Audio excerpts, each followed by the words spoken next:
ሰላም ጤና ይስጥልኝ የታማኝ መረጃ ቻናል ተከታታዮች በየሳቱና በየዕለቱ የሚወጡ የተመረጡ አዳዲስ መረጃዎችን በየሶስት ቀን ጠቅለል አድርገን በሳቢ መልኩ የምናቀርብበት የመረጃ ሰዓታችን ደርሷል። አብራችሁን ቆዩን። ቻናላችንን ሰብስክራይብ፣ ሼርና ላይክ ማድረግ እንዳትረሱ። የትግራይ ህዝብ ሰላምና ልማት ይገባዋል። ጠቅላይ ሚኒስትር ዶክተር አብይ አህመድ ባሳለፍነው ሳምንት ከኢዜአ ጋር በትግረኛው ቋንቋ ቆይታ አድርገዋል። በቆይታቸውም የትግራይ ህዝብ ለሰላምና ለልማት የታገለ መሆኑን ጠቁመው የሰላምና ልማት ፍላጎቱ ትልቅ መሆኑን ገልጸዋል። ክልሉ በሁሉም ክልሎች እየመጣ ያለውን ልማትና ሰላም እንደሚገባው ያብራሩት ጠቅላይ ሚኒስትሩ ይህ ደግሞ ባረጀ አስተሳሰብ ሊረጋገጥ አይችልም ብለዋል። መንግስት የህዝቡን ፍላጎት ለመደገፍ ዝግጁ መሆኑንም አስረድተዋል። ከሰላም ፈላጊዎች ጋር ከተማሩ ወጣቶች ጋር ተባብረን ለትግራይ ክልል ሰላምና ልማት እንስራ ሲሉም ጥሪ አቅርበዋል። የሰሜኑ ጦርነት የተከሰተው የህወሓት አመራር ለውጥን ባለመቀበሉና ያረጀ እሳቤ የማስቀጠል አባዜ ምክንያት መሆኑንም አስታውሰዋል። ስልጣን የጨበጠው ኃይል ወጣት ቢሆን ኖሮ የደረሰው ሁሉ ጥፋት ሊደርስ እንደማይችልና በዘመኑ ቋንቋ ተነጋግረን የምንግባባበትና የምንፈታው ሊሆን ይችል ነበር ብለዋል። ህወሓት ለውጥን ባለመቀበሉና እኔ ብቻ በሚል ስሜት በመዋጡ ግጭት እንዲነሳ መንስኤ መሆኑን ገልጸዋል። የለውጡ ኃይል የጀመረውን ጉዞ ለማደናቀፍ መሞከሩን ገልጸው በህወሓት ቆሞ ቀር አስተሳሰብ የተነሳው ጦርነት ጉዳት ማስከተሉንም አንስተዋል። በሀገር ደረጃ ያለው የፖለቲካ ስብራት ሌላኛው መንስኤ እንደሆነ የገለጹት ጠቅላይ ሚኒስትሩ የተሳሳተ ትርክት ላይ የተመሰረተው ፖለቲካዊ መዋቅር የፖለቲካ ስርዓቱ እንዲበላሽ ማድረጉን ያብራሩት። ጦርነቱ የራሱ ልዩ ገጽታዎች እንዳሉት ሆኖ ከሀገራዊ መዋቅር ችግር የተለየ ተደርጎ ሊወሰድ አይገባም ብለዋል። የመንግስት አቋም ችግሮችን በውይይት መፍታት አማራጭ የሌለው መንገድ እንደሆነ በጽኑ እንደሚያምንም ገልጸዋል። ይህንን ለማድረግ ሀገራዊ የምክክር መድረክ ወሳኝ ሀገራዊ መፍትሄ ሊሆን ይችላል ብለን እናምናለን ብለዋል። ሀገራዊ የምክክር ኮሚሽን ተቋቁሞ እስካሁን ከሞላ ጎደል ከትግራይ ውጭ አብዛኛው ስራ እየተገባደደ እንደሚገኝም ጠቁመዋል። በትግራይ ክልል ግን ውይይት እንዳይደረግ ህዝባችን ቁጭ ብሎ እንዳይወያይ ጥያቄ አንስቶ መፍትሄ እንዳያገኝ ህወሓት ማድረጉን አንስተዋል። የሻዕቢያን ስርዓት በተመለከተ ጠቅላይ ሚኒስትር ዶክተር አብይ የሻዕቢያ ስርዓት ደግሞ ህዝባችንን እንዲበድል እድል አንሰጠውም፣ ከሞከረ ደግሞ የመጨረሻው ሙከራ ነው የሚሆነው ብለዋል። የሻዕቢያ ስርዓት አለው ለማለት ብቅ ጥልቅ እያለ መሆኑን አንስተዋል። የስራ ፍቅር ያለውና ስራ ፈጣሪ የሆነው የኤርትራ ህዝብ የሚሆነውን መንግስት ማግኘት አለመቻሉን ተናግረዋል። ሻዕቢያ ስልጣን ሲይዝ ከ300 በላይ ፋብሪካዎች በኤርትራ የነበሩ ቢሆንም ዛሬ ሁሉም በሚባል ደረጃ መውደማቸውን ጠቅሰዋል። በዚህም ህዝቡ ኡጋንዳ፣ ሱዳን፣ ደቡብ ሱዳን፣ ኬንያ፣ ኢትዮጵያን ጨምሮ ወደ ሁሉም ሀገራት እየተሰደደ በመሆኑ ኤርትራ ባዶ እየሆነች መምጣቷን ገልጸዋል። ከሀገራቸው የተሰደዱት በስደት ላይ ሰርተው እንዳይኖሩ ከነርሱ ጋር ሰላዮችን ጭምር እየላከ ችግር ላይ እየጣላቸው መሆኑንም አንስተዋል። እኛ ከልምዳችን የተማርነው ከዚህ ኃይል ምንም ጥሩ ነገር ማግኘት የማይታሰብ ነው በማለት ገልጸዋል። በአጠቃላይ በጠቅላይ ሚኒስትሩ ቆይታ በትግረኛ ቋንቋ ያደረጉ ቃለ ምልልስ የትግራይ ህዝብ በፌዴራል መንግስት በኩል ያለበትን ስጋት የሚያስቀርና ሰላም የሚያጸና ነው። እንዲሁም ህዝቡ ትክክለኛው በመንግስት በኩል ያለው አቋም በሚፈልጉት መንገድ ትርጉሙን አንሻፈው ከሚያደርሱት ፖለቲከኞች ተጽዕኖ በወጣ መልኩ ራሱን ሀቁን አመዛዝኖ እንዲረዳ አስችሏል።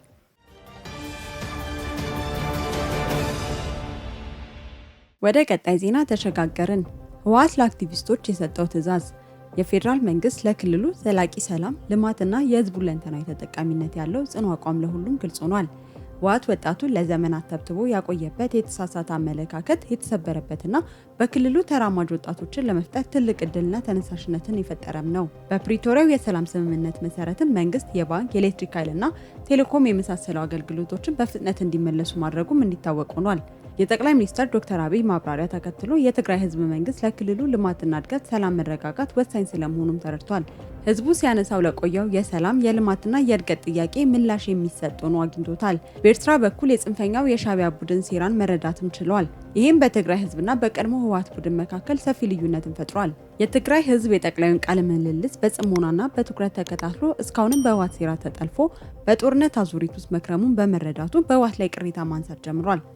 ከዚህ በፊት የፌዴራል መንግስት ሊወረን ተነስቷል በሚል በአማርኛ የተላለፉ መልእክቶችን ሁሉ ለራሱ እንደሚመች እየጠመዘዘ የትግራይን ህዝብ ወደ ጦርነት ለመምራት ሲሞክር ለነበረው ህወሓት በጠቅላዩ ማብራሪያ ከባድ ኪሳራ ውስጥ ገብቷል። በዚህም ስብስቡ ይህን የሚቀለብስ ያለውን መግለጫ እያዘጋጀ እንደሚገኝ ለማወቅ ተችሏል። በተጨማሪ የተፈጠረውን ቅራኔ ለመቀልበስ ህወሓት በማህበራዊ ሚዲያው ላይ የሚገኙ የትግራይ አክቲቪስቶችን አጀንዳ ሰጥቶ በማሰማራት የህዝቡን ቀልብ ዳግም ለመመለስ ማቀዱ ከውስጥ ሾልኮ የደረሰ መረጃ ያስረዳል። በአሁኑ ወቅት የትግራይ ወጣት ከቀድሞ ህወሓት ቡድን ጋር የመሰለፍ ምንም አይነት ፍላጎት እንደሌለው በተለያዩ ሁኔታዎች እያሳየ ነው።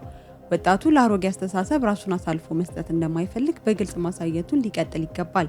በአጠቃላይ ጠቅላይ ሚኒስትር ዶክተር አብይ አህመድ ያስተላለፉት መልእክት ለክልሉ ህዝብ ትልቅ እፎይታና እረፍት የሚሰጥ ነው። የትግራይ ህዝብ ፊቱን ወደ ልማትና ብልጽግና እንዲያዞር እድል የሚፈጥር ነው።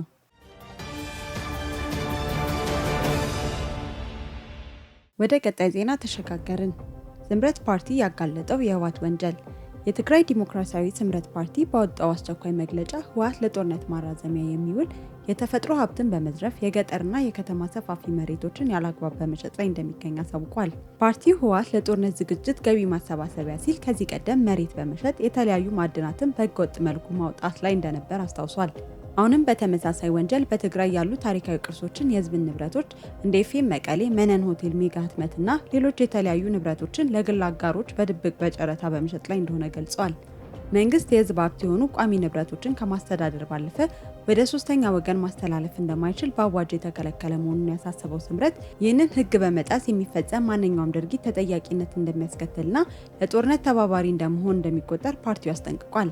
ከዚህም ጋር ተያይዞ የቀድሞ የህወሓት ማዕከላዊ ኮሚቴ አባልና የደቡባዊ ዞን አስተዳደር የነበሩትና በኃይል ቢሯቸው ተሰብሮና ማህተም ተነጥቀው በህገወጥ መንገድ ከአስተዳደርነታቸው ገሸሽ የተደረጉት የህግ ምሁሩ አቶ ሀፍቱ ኪሮስ ከዓመታት በፊት በራያ አካባቢ ተጀምሮ ስለነበረውና ስለተስተጓጎለው የራያ ተፈናቃዮች ምለሳ ከኢቲቪ ጋር ባደረጉት ቆይታ ይፋ አድርገዋል። በተፈናቃይ ካምፕ ውስጥ የሚገኘው ነዋሪ ወደ ቀዬው ተመልሶ ይገጥመዋል ተብሎ ከሚሰጋው ሞትና እንግልት በባሰ መልኩ በመጠለያ ውስጥ እየደረሰበት የሚገኘው ሞትና እንግልት ግምት ውስጥ በማስገባት ውሳኔ ላይ ቢደርሱም ያኔም ልክ አሁን በወልቃይት ተፈናቃይ ላይ እየተሰራ የሚገኘው ታጣቂው ካልተመለሰ ተፈናቃይ አይመለስም የሚል የፖለቲካ ቁማር እንደነበር ይፋ አድርገዋል። በተመሳሳይ የህወሓት ምክትል ሊቀመንበርና የክልሉ ጊዜያዊ አስተዳደር ምክትል ፕሬዝዳንት የሆኑት አቶ አማኑኤል አሰፋ የትግራይን ክልል ወቅታዊ ሁኔታ አስመልክቶ ከሪዮት ሚዲያ ጋር ባደረጉት ቆይታ ስምረት ፓርቲ የአከራካሪ ቦታዎችን ጉዳይ ወደ ፍርድ ቤት ወስዶ እግድ ማስጣሉን አስተዳደሩም ሆነ ህወሓት እንደማይቀበሉት ተናግሯል። ይህም ቡድኑ ዋናው አጀንዳው የትግራይ ግዛታዊ ሉዓላዊነት የመረጋገጡ ጉዳይ ሳይሆን ሰበቦችን እየፈለገ ትግራይን ወደ ጦርነት መክተት እንደሆነ ያስረዳል። አስተዳደሩ መከላከያ ሰራዊት ወደ ትግራይ እንዲገባ አንፈቅድም፣ ምክንያቱም አሁን ትግራይ የፌዴራል ስርዓት አካል አይደለችም ማለቱን በምሁራን ዘንድ ወቀሳ ፈጥሯል። ትግራይ በጀቷ የመብራት፣ ውሃ፣ ስልክ፣ ባንክ፣ ነዳጅና ሌሎች አገልግሎቶችን በፌዴራል መንግስት በኩል እያገኘች ባለችበት ሁኔታ ለሰላም ማስከበሩ ብቻ ሲሆን ትግራይ የፌዴራል ስርዓቱ አካል አይደለችም ማለት ፌዝ ነው ሲሉ በርካታ ምሁራን ትችታቸውን እየሰነዘሩ ይገኛሉ። አሁንም ቢሆን ጽንፈኛዋ ለጦርነት ዝግጅቱ አጠናክሯል። እንዲሁም ይባስ ብሎ ከመንግስት ሰራተኞች ደሞዝ በግዳጅ እየቆረጠ ይገኛል። የመንግስት ሰራተኞች ከየካቲት 2018 ጀምሮ ከደሞዛቸው ላይ በግዳጅ ገንዘብ እንዲቆረጥ ውሳኔ ያስተላለፈበት ደብዳቤ በማህበራዊ ሚዲያ ተሰራጭቷል። ይህን የቡድኑ አካሄድ በመቃወም የትግራይ ጀነራሎች ወደ አዲስ አበባ እየገቡ እንደሚገኝም ለማወቅ ችለናል። የጀነራል ጉሽ ፈለግ በመከተል ሁለት የቡድኑ ከፍተኛ አዛዦች ከአዲስ አበባ ወደ መቀሌ ካቀናው ልዑክ ጋር በመምጣት በአሁኑ ሰዓት እዚህ አዲስ አበባ እንደሚገኙ አረጋግጠናል። ጀነራሎቹ ወደ ትግራይ እንደማይመለሱና ከዚህ በመቅረት ከትግራይ ለውጥ ፈላጊ ኃይሎች ጋር እንደሚሰሩ ከቅርብ ሰዎቻቸው ማረጋገጥ ችለናል።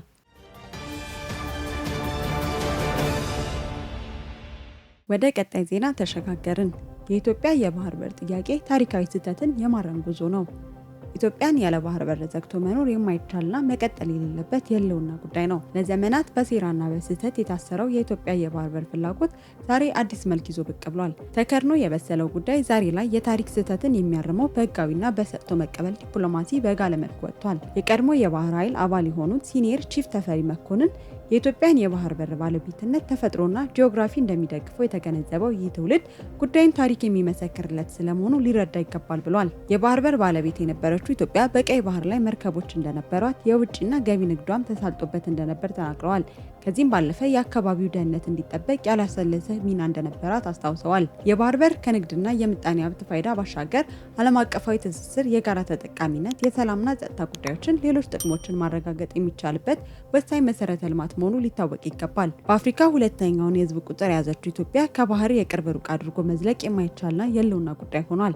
በመሆኑም የኢትዮጵያ የባህር በር ባለቤትነት ጉዳይ የትውልድ ጥያቄ ሆኖ ለተግባራዊነቱ ጥረት ተጠናክሮ ሊቀጥል ይገባል። ከዚህም ጋር ተያይዞ የመከላከያ ትምህርትና ስልጠና ዋና መምሪያ ኃላፊ ጀነራል ይመር መኮንን ለሀገራችን ብሔራዊ ጥቅም ማንኛውንም አይነት መስዋዕትነት ለመክፈል ሰራዊቱ ዝግጁ ነው ሲሉ ተናግረዋል። የኢትዮጵያን የባህር ጥያቄ ፍትሐዊ፣ ህጋዊና የህልውና ጉዳይ ጥያቄ መሆኑን አንስተዋል። ጥያቄው መንግስት በጥበብና በሰላማዊ መንገድ ምላሽ እንዲያገኝ አበክሮ እየሰራ መሆኑን አውስተዋል። በሰላማዊ መንገድ የማይፈታ ከሆነ ግን ለኢትዮጵያ ተሻጋሪ ብሔራዊ ጥቅም ሲባል ማንኛውም አይነት መስዋዕትነት ለመክፈል ሰራዊቱ ዝግጁ መሆኑን አስረድተዋል። የኢትዮጵያ የባህር በር ጥያቄ ጉዳይ ተራ የፖለቲካ አጀንዳ ሳይሆን የታሪክ ስህተት የሚታረምበት የ130 ሚሊዮን ህዝብ ህልውናና የነገ ብልጽግና ማረጋገጫ ነው። ወደ ቀጣይ ዜና ተሸጋገርን። ትግራይን ለማጥፋት ኢትዮጵያን ለማፍረስ የተነሳው ጽምዶ። ጽንፈኛው የህወሓት ቡድን ዘላለሙን የትግራይ ህዝብን ለመበቀል የሚያልመውን ሻዕቢያን እርቅ ፈጥረናል በሚል የዳቦ ስም አዝሎ ወደ ክልሉ እያስገባውና የትግራይን ህዝብ ሊያስጨፈጭፍ እየሰራ ይገኛል። ይህንን ግንኙነት በየሚዲያዎቻቸው በኩል ለማጠናከርም የጽንፈኛ ቡድን ተላላኪ አቶ ኪዳን አመነና የጥላቻ መርዝ በመጥፋት የሚታወቀው የሻዕቢያ ፕሮፓጋንዲስት የሆነው አወል ሰኢድ በትግራይ መገናኘታቸው ታውቋል። በዚህም ሳያበቃ ለቀጣይ ጦርነት ግብዓቱ እንዲሆነው ህወሓት በሰሜን ምዕራብና በማዕከላዊ ዞን የሚገኘውን ማዕድን እየቆፈረ በማውጣት ወደ ኤርትራ፣ ሱዳንና ግብጽ በመላክ ለተተኳሾች ገዢ እያዋለው እንደሚገኝ ታውቋል። እኔ ከሞትኩ ሰርዶ አይብቀል የሚል አቋሙን ማራመድ የጀመረው ስብስብ በመጨረሻም የትግራይ ህዝብንም ሀብቱንም አጥፍቶ ለመጥፋት እየተጋ ይገኛል። ይህ በእንዲህ እንዳለ ጸብጫሪው የኤርትራ መንግስት ኢትዮጵያ ላይ ጦርነት ለመክፈት በማቀድ ድንበራችንን ጥሶ ወደ ትግራይ ካስገባቸው ታጣቂዎች መካከል 254 የሚሆኑ ታጣቂዎች ጦርነት አንፈልግም በሚል ከየካምፖቻቸው እየጠፉ ወደ አዲስ አበባ እንደሸሹ ለማወቅ ተችሏል። ሌሎች የሻዕቢያ ወታደሮች የእነዚህን ወንድሞቻቸውን መንገድ ለመከተል አመቺ ጊዜ በመጠበቅ ላይ እንደሚገኙም ለማወቅ ችለናል። ከዚህም ጋር ተያይዞ የግብጽ ብሔራዊ አየር መንገድ ኢጅፕት ኤር የሻዕቢያ ወታደሮቹን ወደ ሱዳን እያጓጓዘ እንደሚገኝ ተሰምቷል። በዛም ሱዳን ከሚገኘው ከአርሚ 7 ጋር የጋራ ስልጠናቸውን በማድረግ ኢትዮጵያን ለመተንኮስ ማቀዱን የሚያሳዩ መረጃዎች በስፋት እየወጡም ይገኛል። አምባገነኑ የኤርትራ መንግስት ሀገሪቱን ጥለው በስደት ላይ የሚገኙ ዜጎችን ሳይቀር ወደ ጦርነት ለማስገባት እየሰራ መሆኑም ይታወቃል። በዚህም የግብጽ መንግስት የኤርትራ ስደተኞችን በግዳጅ ወደ አስመራ እየመለሰም ይገኛል። በተቃራኒው ደግሞ ኤርትራውያን ከሚሰደዱባቸው ሀገራት ውስጥ አንዷ የሆነችው ኢትዮጵያ ለስደተኞች ምቹ መሆኗን አዲስ አበባ ያሉ የኤርትራ ስደተኞች ተናግረዋል። ስደተኞቹ በሀገራችን ያላገኘነውን ክብር እዚህ አግኝተናል። የሻዕቢያ መንግስት መልካም ነገር አሰምቶን አያውቅም። የኢትዮጵያ ህዝብ ግን እንደ ስደተኛ ሳይሆን እንደ እንግዳ ተቀብሎናል ሲሉ ኢትዮጵያ የነጻነት ሀገር ስለመሆኗ ምስክርነት ሰጥተዋል። ኢትዮጵያ አስቸጋሪ ሁኔታ ውስጥ ለሚገኙ በርካታ ስደተኞች በሯን ክፍት በማድረግ ሰብአዊ ድጋፍ እያደረገች መሆኑንም አስረግጠው ገልጸዋል። ከሻዕቢያ የጦርነት እንቅስቃሴ ጋር ተያይዞ የሱዳን የውጭ ጉዳይ ሚኒስትር ከኢትዮጵያ ግዛት ተነስተው የሱዳንን አየር ክልል ጥሰው የገቡ ድሮኖችን ጥቃት እየፈጸሙ ነው በሚል ክስ ማሰማቱ ይታወሳል። ሆኖም ግን ሱዳን ከግብጽና ከኤርትራ ጋር በማበር የህወሓትን የሳምራ ቡድን እያሰለጠነች መገኘቷን ታቆም ዘንድ በኢትዮጵያ የደህንነት ኃላፊ ሬድዋን ሁሴን የተመራ ቡድን ከሳምንታት በፊት ለውይይት ወደ ሱዳን አምርቶ ነበር። በፖርቱ ሱዳን ከአልቡርሃን ጋር የተደረገው ንግግር መግባባት ላይ ሳይደረስ ቀርቷል። በዚህም አለመግባባት እንዲሁም አልቡርሃን ወደ አዲስ አበባ እንዳይገባ በመከልከሉ ጭምር ሱዳን የተፈበረከችው ሐሰተኛ የብስጭት ክስ መሆኑ ተረጋግጧል። የዛሬው የ3 ቀን መረጃዎቻችን እነዚህን ይመስላሉ። በቀጣይ ወቅታዊ ታማኝ መረጃዎች እንዲደርሷችሁ ቻናላችንን ሰብስክራይብ ማድረግ እንዳትረሱ።